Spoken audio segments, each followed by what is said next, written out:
käes on siis jõuluaeg ja tänases saates räägime kitsa ja laia matemaatika erinevusest. Minu nimi on Maria. Ja minu nimi on Maarja-Liis. Ja meiega siin on arutamas nendele küsimustele meie kallis armas õpetaja Hilja Roostik. Tervist! Aga enne kui me lähme siis nendele tõsistematele teemadele, küsiks lihtsalt sissejuhatuseks, et kui minu teada teie ei saanud valida, et kas te jah, just. Aga kui te oleksite saanud valida, et kas kitsas või lai matemaatika, kumma teie oleks valinud? No ma mõtlen tagasi oma kooliajale, siis mina olin nagu hästi kaua hästi selline lapsemeelne. Ja kui minul oleks tulnud nagu kuskil 16-aastaselt teha see valik, et kas valida lai või kitsas, ma võin kätt südamele panna, ma ei oleks osanud seda valikut teha. Ma oleks valiku teinud selle põhjal, mis ütleme, et kuna mul matemaatika koolis ei valmistanud raskusi, eks ju, aga ta ei olnud mul lemmikõppeaine ja ma oleksin valiku teinud selle põhjal, et kus mul oleks olnud lihtsam. Ma oleks saanud nagu mõnusamalt midagi ära tead seal veeta need aastad, et kindlasti ei oleks ma suutnud otsustada 16-aastasena, et mida ma tulevikus teha.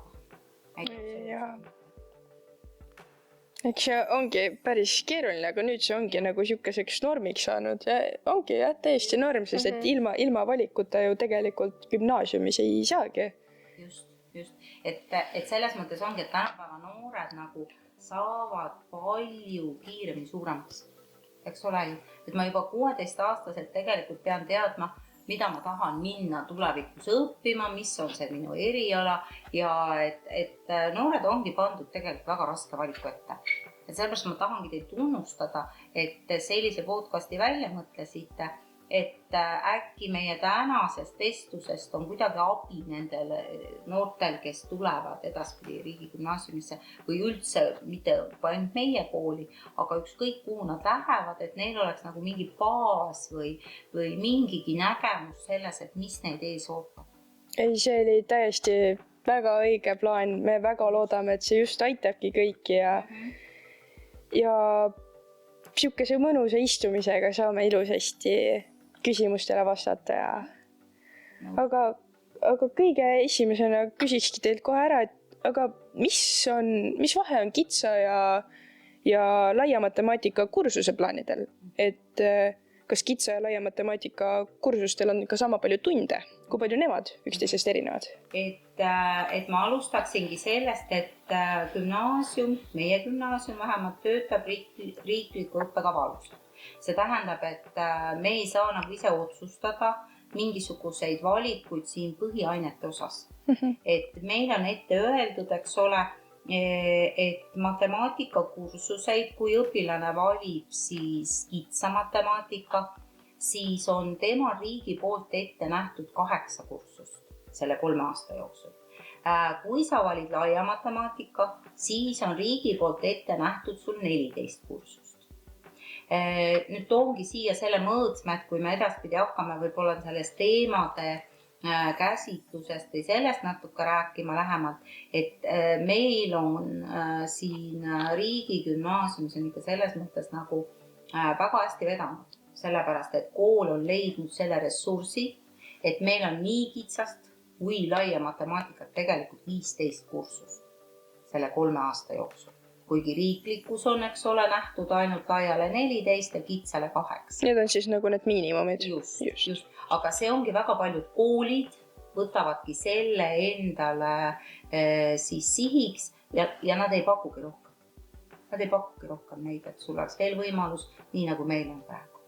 Ja kui me üldse lähme selle põhikooli ja gümnaasiumi seaduse juurde, eks ole, mis on meie alusdokument, ja sealt siis üks osa on riiklik õppekava, siis seal on nagu täpselt ära määratletud need õpiväljundid, mida peab saavutama õpilane selle 8 kursuse ja mida ta peab saavutama selle ütleme siis laia matemaatika ehk selle 14 kursuse jooksul. Selge, aga kuidas siiamaani teie kogemuse põhjal on teinud õpilased valiku, et kas siis kitsas või lai matemaatika? Sest et ma tean, et mina olen väga palju kokku puutunud õpilastega, kes tegelikult väga ei tea, et mis see vahe neil siiski on, et mis võiksid olla need nagu tegurid, mis on siiamaani õpilasi mõjutanud? Noh, seesama me jõuame jälle eelkõige selle õpilase juurde, eks ole, et noh, õpilane peab tegema selle valiku, aga nii nagu me ütlesime, kas see 16-aastane oskab teha siis seda valikut.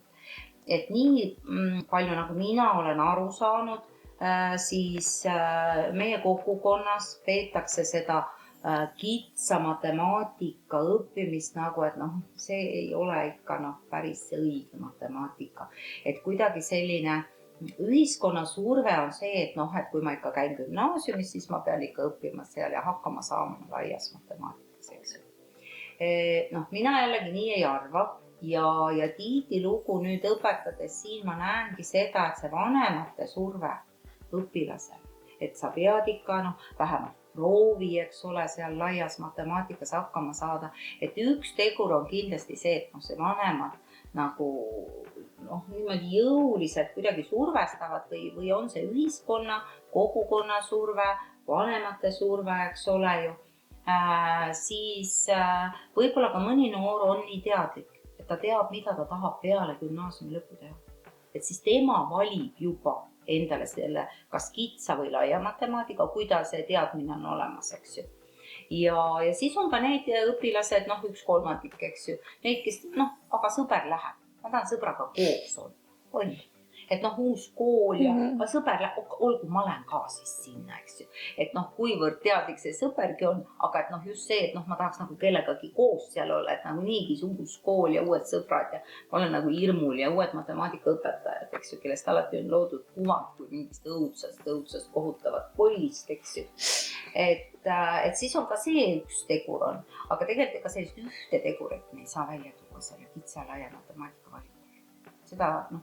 Seda ei olegi, et ilmselt see mingisugune tegurite hulk kokku annab selle. Saan aru, te ise ju valisite ka kõigepealt laia matemaatika. Jaa. Nii, kui me läheme selle peale, mis oli teie valiku põhjus? Kui te julgete selle välja tuua praegu? Kas see oli teadlik, kas sõbrad, vanemad, keegi pidi ütlema? No ilmselt see suurem surve tuligi vanematelt, aga nüüd, kui ma mõtlen, siis see aeg ma ei olnud veel päris kindel, mida ma tahan peale gümnaasiumit teha, et siis oli nagu, et igaks juhuks võtsin laia matemaatika, aga see mingi aeg kujunes nagu natuke välja, et mis nagu see suund võiks olla ja ma sain aru, et see laia matemaatika tegelikult mul ei ole vaja seda, mulle piisab täitsa kitsast. Just, et siin ka me peame vaatama seda just see, et sina leidsid selle oma suuna 10. klassi lõpus, eks ju, et mis oleks see tee tulevikus peale gümnaasiumi, eks ju. Ja siis ongi hea, kui sa juba midagigi kuskilt hakkad aimama, siis on hea minna selle ülikooli koduleheküljele ja vaadata, kas sul on seal vaja eeltingimus selleks, et sa oled läbinud laia matemaatikakursuse gümnaasiumis. See on nagu ka hästi hea mõõde. Sinul? No mulle jäi kohe pilt ette, et kuskil 8. klassis või natuke isegi varem, et kui minu vend läks gümnaasiumi, siis tema ütles mulle kohe, et ei, ilma laia võtmata ei saa hakkama. Ja siis jäi minuga nagu hästi pikaks kaasa, siis mul nagu, et mate on mul väga raske, aga mis üle jääb, kui peab võtma, kui muidu nii-öelda hakkama ei saa, siis ma muidugi pean. Ja siis aina rohkem hakkasin kuulma, siis G1, kui seal sissejuhatav kursus oli, et nii paljud võtavad tegelikult kitsa, et tegelikult ei ole nii väga vaja, siis ma hakkasin ka kahtlema, et kas mu vend valetas mulle või mis värk sellega on. Aga igaks juhuks samamoodi võtsimegi laia, et vaatab, mis saab. Aga siis tuli meil endal ideed, aga uuriks siis täpsemalt, mis vahe neil on ja siis tulimegi teie juurde. Tegime ennast targemaks ja siis sellepärast. Teadmatus, eks ju. Et üks asi on hästi suur see teadmatus ja siis inimene mõtleb ka tihtilugu selle põhikooli matemaatika peale, kui ta tuleb 10. klassi, et aga ma sain enam-vähem hakkama ja ega see matemaatika nii väga hull ei olegi. Aga kui ta jõuab nagu gümnaasiumisse, siis jah, et seesama esimene ettevalmistuskursus, et meie siis teeme kõigile G1 õpilastele, esimene kursus on neil selline, nimetame seda matemaatiliseks modelleerimiseks, aga ta tegelikult kordab kõike seda, mida põhikoolis on olnud, eks ole, et käia uuesti teemad üle ja võib-olla ka mingil põhjusel, kui midagi on jäänud kuskil nagu mõni õpiväljund saavutamata, et siis tasandada neid teadmisi õpilastele, eks ole, enam-vähem ühele sinna pulga peale, et kõigi see stardiplatvorm nüüd siin gümnaasiumi matemaatikas oleks enam-vähem võrdne. Et ei oleks ühel koolil eeliseid nagu, no mõtlen siin põhikoolide eeliseid nagu teise eeliseid. Meie kool on ju aina rohkem eelmise aastaga võrreldes nagu tõstame oma teadlikkust ka hästi kõvasti. Eelmine aasta meie ei teadnud mitte midagi sellest. Nüüd see aasta meie G1-d juba teavad palju rohkem. Ka vanemad, ma saan aru, et see on hästi tore. Just. Et ka kool on teinud nagu teavitustööd kogukonna poole. Et tihtilugu, kui me vaatame üleüldises kontekstis, kui me räägime, et mis on see kõige keerulisem õppeaine gümnaasiumi õpilaste jaoks, siis pildiv on kogu aeg matemaatika. Eks ju? Et vahest me siin matemaatikaõpetajatega koostööd tehes mõtleme ka, et issand, kui seda matemaatikat ei oleks, kui tore oleks koolis käia siis ikka, eks ole. Küll oleks lõpus ja kõik oleksid hoopis õnnelikumad, et me oleme nagu tujurikkujad siin, eks. Aga kui ma võtsin matemaatikakursuseid, kui ma võtsin meie majas praegu antud olukorras, eks, ja ega me ei tea, palju meil ka seda ressurssi on, kas edaspidi me saame nii väga kulutada kitsa matemaatika jaoks, õppimise jaoks ka see 15 kursust, et eks seda näitab tulevad. Aga et kui ma võtsin nagu selle matemaatika 15 kursust, 96 kursust on sul vaja selleks, et lõpetada gümnaasium, eks ju, siis tähendab, matemaatika on sellest tegelikult 16%. See on päris suur osakaal. Ja kui me võtame, kui palju on seal valikaineid teil, eks ole, ja teised põhiaineid, mida võtame keemiat, teil on 3 kursust ainult, matemaatikat 5 korda rohkem. Ta lihtsalt ongi palju rohkem kui võrreldes teisi reaalaineid, füüsikast ja teistes ainetes muidugi on kahju, et neid seal nii vähe on, aga see on praegu meie hetke olukord, ehk siis me õpetame riiklikku õppetuaalust. Muidugi. Aga kui need õpilased on nüüd oma valiku teinud, kas siis kitsasse, laia või nagu meie laiast kitsasse, et siis kuidas nende valikud siis suures plaanis mõjutavad nende edasisi õpinguid näiteks kõrgkooli minnes? Just, et siin on ka see, et ma ei saa praegu ühest vastust anda. Ma saan anda ainult selle vastuse, et kui sa tahad edasi jätkata oma ülikooli õpingut Tallinna Tehnikaülikoolis, TalTechis, siis seal, ükskõik mis eriala õppima lähed, siis seal on eelduseks see, et sul on läbitud lai matemaatikakursus gümnaasiumis ja sooritatud laia matemaatika riigieksam. Et TalTechil muidu üldse jutule ei võta, eks. Kui ma vaatasin näiteks kevadel vaatasin, eks ole, neid sisseastumistingimusi Tartu Ülikooli, Tallinna Ülikooli, Maaülikooli, meil on ülikooli hästi palju, eks. Siis võrreldes kevadega, eks ole, ja praeguse või ütleme siis, kui see sisseastumiste aeg kätte jõudis, on toimunud sellised väikesed muutused, eks ju.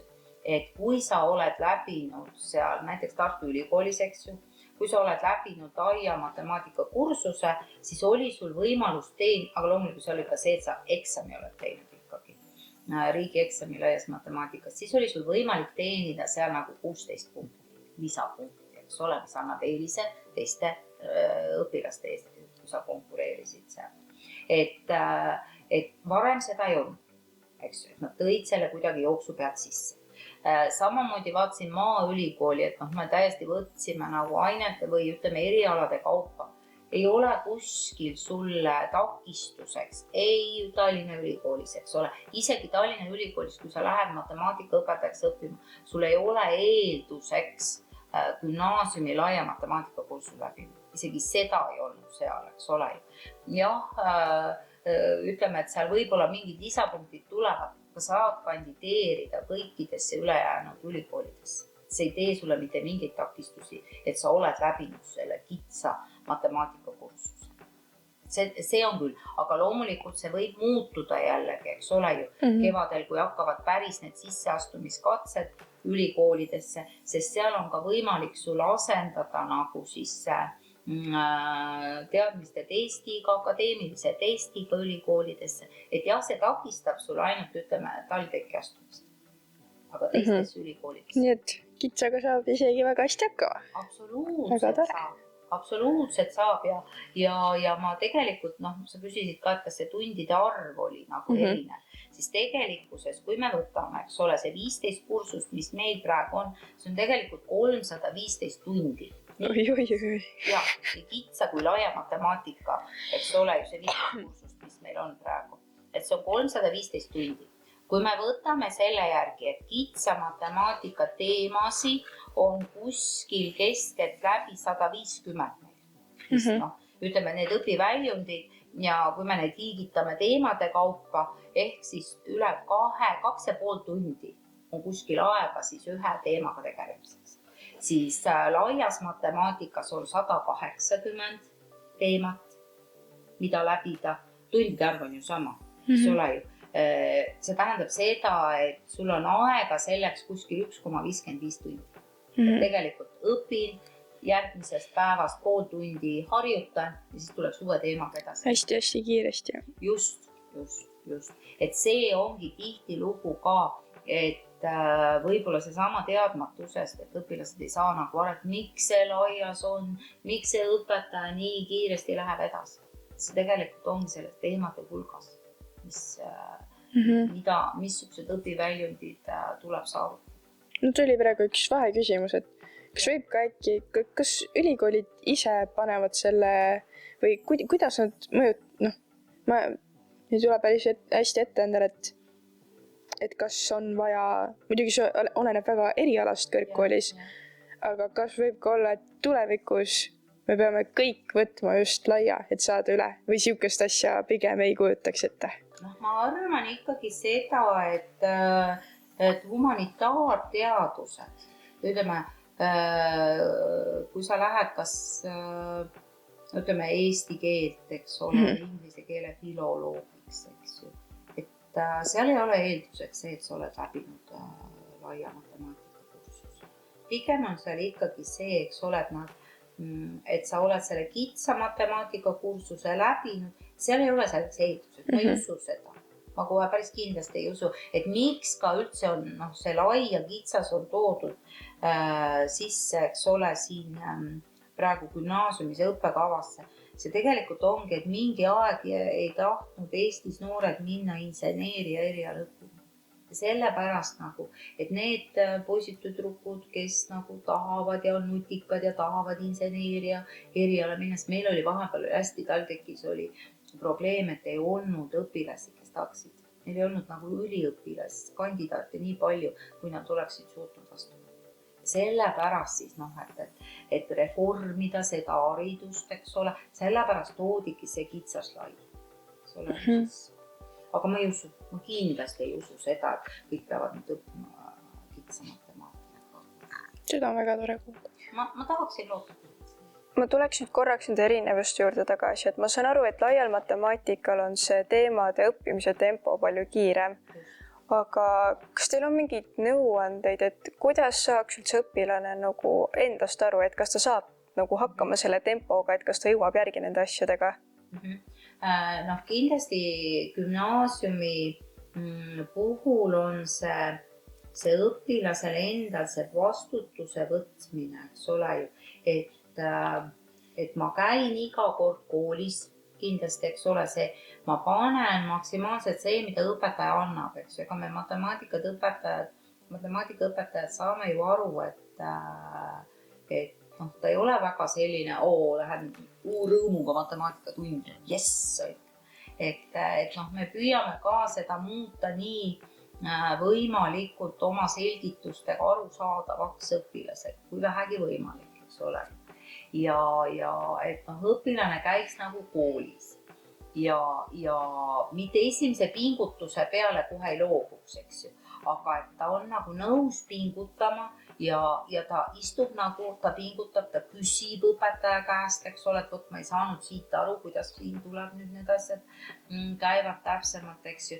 Ja kui see pingutus on selle õpilase jaoks nii meeletu, eks ju, et tal kaob see koolirõõm ära. või tal tekib see tunne, et ma ikka ei taha sinna matemaatikasse minna. Mitte sellepärast, et üleüldse ei viitsi pingutada, eks ju, aga et kui ta tunneb, et see on tema jaoks ikka väga suurt energiat nõuda, eks, et üks on kindlasti see õpilase enda tunnetus. Ma ikkagi eeldan seda, et õpilane juba teab, et kooli gümnaasiumis peabki pingutama, igalt pool peab pingutama. Aga kuidas ta iseenda jaoks aru saab, ongi see, et kui palju, et kas ta nagu jõuab, kui õpetaja, selle samal, ütleme, see matemaatiline modelleerimine, et ta on neid asju õppinud, eks ju. Ja nüüd, kui hakkab seda uus õpetaja rääkima, võib-olla ka on natukene teine, et kas ta suudab selles tempos püsida, eks ju, üks on see. Teine asi on see, eks ole, et milliseid emotsioone see tekitab, et kas see pingutus on tema jaoks nii meeletult raske, eks ju. Et ta näiteks kaob ära, et ma ei taha ikka gümnaasiumis üldse olla. Et siis ei ole ju mõtet. See on nagu üks indikaator õpilase jaoks, eks ju. Et kui juba kaob ära see, eks ole, et ei, ma ikka ei taha sinna minna ja see on ikka minu jaoks nii keeruline, siis ei ole ju vajadust pingutadagi nii, et veri ninnast väljas. Päriselt ka see minu mõte. Et aga selle ta peab ikkagi, siin on neid tegureid nagu palju, aga ta peab ikkagi iseendas, sellepärast ongi meil ju see ennastjuhtiv õppija, eks ole, sellepärast on meil, eks ole ju, ka õppenõustajad, kelle poole võib pöörduda, eks ole. Selleks on ka meil ju õppearendusjuht koolis olemas. Võib ka matemaatikaõpetajaga endaga minna rääkima, et ma ikka tunnen, et ma ei saa sellega hakkama, et arutada koos, eks ju. Mis on need, mis nagu takistavad edasi jõudmist? Täitsa mõistlik. On ju. Et siis koos nagu jõuda, et õpilane ei peagi ise kõiki asju, tal puudub elukogemus, eks ole ju. Et pigem on ikkagi see, et kasutan kõiki koolis olevaid neid abisi, räägin inimestega, küsin neid. Ja siis leian selle iseenda, et mitte see, et selle lihtsam, ma seda ei ütleks, aga just selle tee, et ma pingutan, aga see pingutus ei ole minu jaoks nii ülemõistusega. Täiesti mõistlik. Aga ma arvan, et siuke mõnus punkt meie vestlusele võiks olla, et nüüd just see käib just nüüd eriti nendele, kes mõtlevad, et sooviksidki kitsa matemaatika valida. On hästi siuke levinud arvamus, et kitsas matemaatika, hästi sealt tulevad need rumalad ja nad ei saa millegagi hakkama, et kas nad siis tõesti on niimoodi rumalamad? Mina ei saagi aru selleks, et kui laps on nagu riigigümnaasiumisse sisse saanud, kus meil on tihe konkurss, kuidas saab see laps üldse rumal? Päris õige punkt. Minu meelest see kuidagi liigitamine, targad ja rumalad, eks ju, et see on nagu nii tuleb mingitest müütidest ja kuskilt sealt vanast ajast, eks. Et me oleme 21. sajandist, et selle asja võiks nagu ära musta. Päriselt ka, eks. Ja mina alati ütlesin oma isiklikele lastele ka, et kui need mingil põhjusel eeldatakse, et matemaatikaõpetaja lapsed on väga tublid matemaatikud. Ei ole niimoodi, eks. See ei ole ju üldse oluline, et kuidagi on see matemaatika ja kui ikka kitsa valid, ei, sinust ikka mitte kedagi ei saa, on. See on nagu selline müüt ja ma arvan, et eks see üks müüdi murdmise võimalustest on ka see meie tänane vestlus, eks ju. Muidugi. See ei määra inimeseks olemust ju, et kumma kursuse sa oled valinud, eks. Ma ei oska öelda, kus see tuleb, et oleks nagu hästi hea sealt nagu juba edasi liikuda ja aru saada, et see nii ei ole. Ja samamoodi, eks ole, pingutada tuleb nii laias kui ka kitsas, ega siis kitsas ei olegi ka ju mingisugune meelakkumine, aga meil on seal ju teemasid. Ise ju näete, ega see ei ole nii, et me nagu mängiksime kaarti või mingid selliseid asju teeme, et meil on ka, me lihtsalt liigume natuke aeglasemas tempos. Hästi mõnusalt, jah. Just nimelt, me liigume edasi, kõik saavad aru, eks ju, millest just käib. Et see on nagu tõesti selline, et te leiate inimese, kes nii ütleb, siis saatke minu juurde, siis ma vestlen temaga ja filosofeerin pikalt sellel teemal, et see on nagu nii jabur. Kui see vähegi oleks. Täitsa on. Aga ma arvan, et meil on olnud väga põnev vestlus nagu päriselt ka hästi tore ja ma arvan, et meie küsimused said ilusasti vastatud ja ma arvan, et suur aitäh teile, et tulite ja leidsite aega meie jaoks ja see oli kohe väga armas test. Suur aitäh. Suur aitäh. Muidugi. Aga aitäh teile ja edu. Ma loodan, et Mattias teeb sellest ilusa kena filmi, eks ole, ja siis saate oma upet teed, mina tahan tunnustada, see väga põnev. Muidugi. Väga, kuulge, aga ilusat jõuluaega. Väga armas. Muidugi. Ilusat Teile ka muidugi. aitäh, väga ilus.